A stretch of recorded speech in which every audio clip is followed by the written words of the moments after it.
Estamos de volta com o Metrópole Debate para continuar abrindo espaço para você, trabalhador, a caminho da aposentadoria. Mais uma pergunta que nos chega agora vem do Alexandre Mendes, do Parque Potira, em Caucaia. Ele disse que a mãe trabalhava e adoeceu na empresa. O patrão a colocou para fora, mesmo ela estando com a coluna com problema de saúde. Como fazemos, professor Paulo Bacelar, para garantir os direitos, caso ela tenha esses direitos? É possível a minha mãe se aposentar por invalidez se não suportar mais trabalhar? Com certeza, ela sendo segurada na Previdência, ela tem direito a entrar primeiro com auxílio-doença. Se ela estiver inválida por causa daquela doença, sem poder trabalhar em nenhuma atividade, ela irá se aposentar por invalidez. Dona Maria de Fátima, do Conjunto Esperança: tenho 60 anos de idade, paguei por muito tempo o INSS, mas parei de recolher há muito tempo. Estou com o coração crescido e câncer de mama. A perícia negou o benefício do LOAS. Não entendi o motivo. O que podemos fazer, professor Paulo Bacelar? Pergunta a Dona Maria de Fátima, do Conjunto Esperança. Olha, ela pediu o LOAS. Por quê? Porque o LOAS é um benefício assistencial e é para pessoas que não contribuem ou não têm uma renda familiar acima ou igual a 1/4 do salário mínimo. Pode ter sido que seja negado por isso, por causa da renda familiar, a gente não está vendo o processo, ou pode ser também pela análise da perícia médica. Então você vai ter que entender qual foi o motivo do indeferimento, se foi por renda per capita ou se foi por perícia médica. Sendo um ou sendo outro, você pode entrar com recurso administrativo junto às juntas de recursos da Previdência Social e a junta irá decidir. Pergunta da Dona Antônia Viana da Costa, de Fortaleza: sou aposentada há 6 anos e continuo trabalhando com carteira assinada. Quando sair do emprego, terei os mesmos direitos de quem é demitido sem ser aposentado? Com certeza, o vínculo de emprego dela não tem nada a ver com a aposentadoria. Mantém-se todos os direitos, inclusive 40% sobre a multa do FGTS. Quando você se aposentou, você deve ter sacado o FGTS. Mas se você continuou trabalhando e for aposentada, for demitida, os 40% da multa do FGTS vai ser de todo o período, não só daquele período que você continuou trabalhando, mesmo você já tendo sacado. Mais uma pergunta, uma dúvida que vem da Dona Tereza Moreira de Souza, do bairro João 23. Ela diz que está recebendo auxílio do INSS há mais de 1 ano. Na perícia médica realizada, sempre dão 30 dias de licença. Por que não aumenta o número de dias? Ela tem problemas de tendinite, as mãos ficam inchadas e tem 2 anos de carteira assinada. Será que não poderia pedir a aposentadoria, professor Paulo Bacelar? Olha, Zano, a gente tem uma ética que não se envolver em questões médicas. A questão de o médico ter dado 30 dias, 60 dias, aí depende muito do conhecimento técnico do médico para dar esses períodos. Geralmente, esses períodos de tempo de licença são concedidos através de estudos, na OMS, na Organização Mundial de Saúde, que garante um determinado número de dias ou meses para se recuperar para determinada doença. Então, aí o médico é o perito, é o responsável por determinar esse dia. Se ele entendeu que era 30 dias, é porque deve ter algum estudo, alguma norma que garante esses 30 dias. Pergunta da Dona Marineide da Silva, do bairro Papicu, em Fortaleza. Ela trabalhou com carteira assinada entre os anos de 2001 e 2003 e nunca mais teve vínculo com a Previdência Social. Agora está em uma residência, paga o sindicato e quer saber se pode assinar a carteira.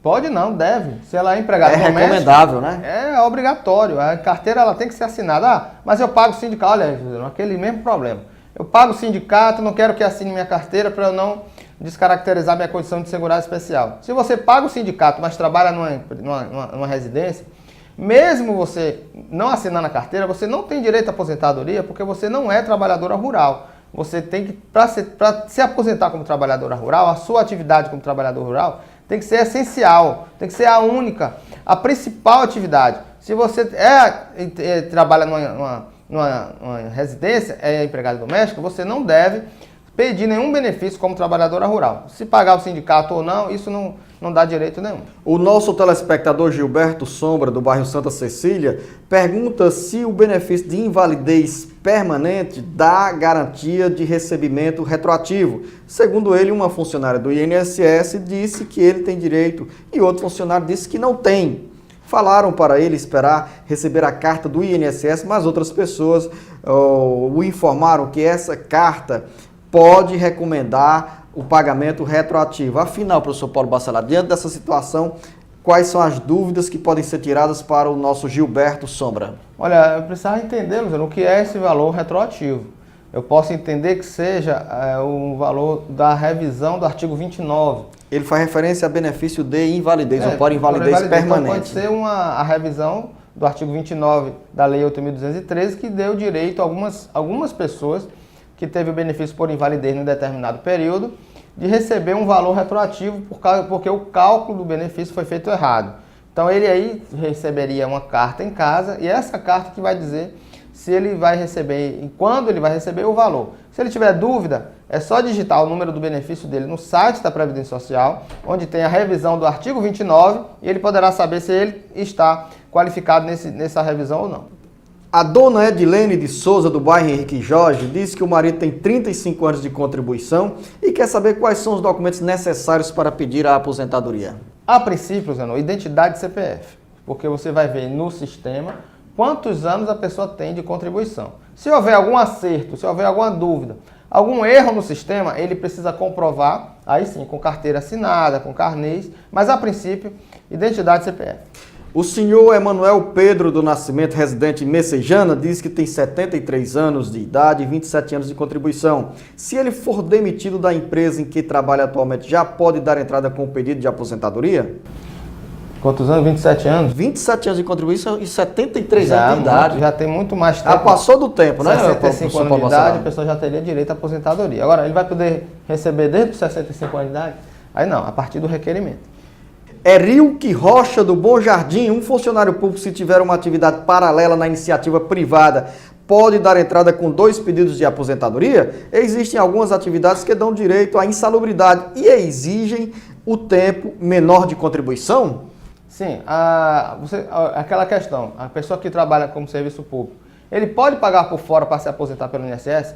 Eu sempre digo, depende. Depende se ele tem alguma atividade. Se ele trabalha como serviço público, mas exerce outra atividade, ele não só pode, como ele deve. A contribuição ela é obrigatória para quem trabalha. Se ele trabalha, ele vai contribuir e vai poder ter direito à aposentadoria nos 2 regimes. Pergunta de um telespectador ou uma telespectadora que não quis se identificar, mas a pergunta é bem interessante. Se dentro de uma casa tem 2 contribuintes da Previdência Social, quando chegar o período de se aposentar, os 2 terão direito à aposentadoria? Essa é a primeira pergunta. E se um deles falecer, o outro passa a receber o benefício da pessoa que faleceu? Exatamente, os 2 contribuindo, os 2 implementando as condições, os 2 irão se aposentar. Se um dos 2 falecerem antes, ele vai acumular a pensão do marido, a pensão da esposa, com a sua própria aposentadoria. Raimundo Gonzaga da Silva, Granja, Portugal. Ele tem 23 anos de contribuição ao INSS e 63 anos de idade. Já pode pedir a aposentadoria, professor Paulo Bacelar? Não, ainda não, porque o homem ele se aposenta aos 65 anos de idade, com 15 anos de contribuição ou 35 anos de contribuição. Então, no caso aí, eles só faltam 2 anos para atingir a idade de 65 anos e poder se aposentar. Gilmar Pereira de Souza, Bela Vista. O senhor Gilmar é aposentado por invalidez, tinha uma firma e deu baixa. Ele continua trabalhando somente para aumentar a renda da família e quer saber se isso tem algum problema. Meu Deus, não pode. O aposentado por invalidez, ele não pode exercer nenhuma atividade. Se você pudesse...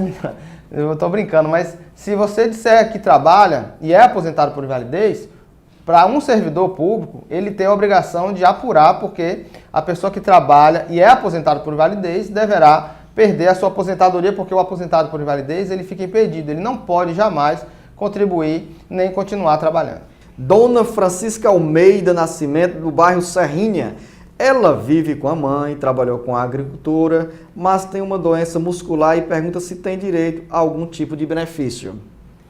Trabalhou como agricultor. Olha, a pessoa ela precisa comprovar até a data, a mulher, até completar os 55 anos, ela precisa comprovar pelo menos 15 anos anteriores a completar a idade como agricultora. Se ela comprovar durante 15 anos antes, até fazer os 55 anos de idade, ela se aposenta. Ou, se ela pedir lá na frente, não comprovou até os 55 anos, mas ela continuou trabalhando, e ela comprovar até a data da entrada da aposentadoria, os últimos 15 anos imediatamente anteriores ao pedido, ela pode se aposentar. Então, se você uma vez na vida trabalhou, mas parou de trabalhar, não trabalhou mais, ela deixou de ser segurada especial então ela não vai ter direito à aposentadoria. Você está acompanhando o Metrópole Debate pela TV Metrópole, canal 26. Mande a sua pergunta, deixe a sua dúvida e daqui a pouco a gente volta para mais um bloco do Metrópole Debate.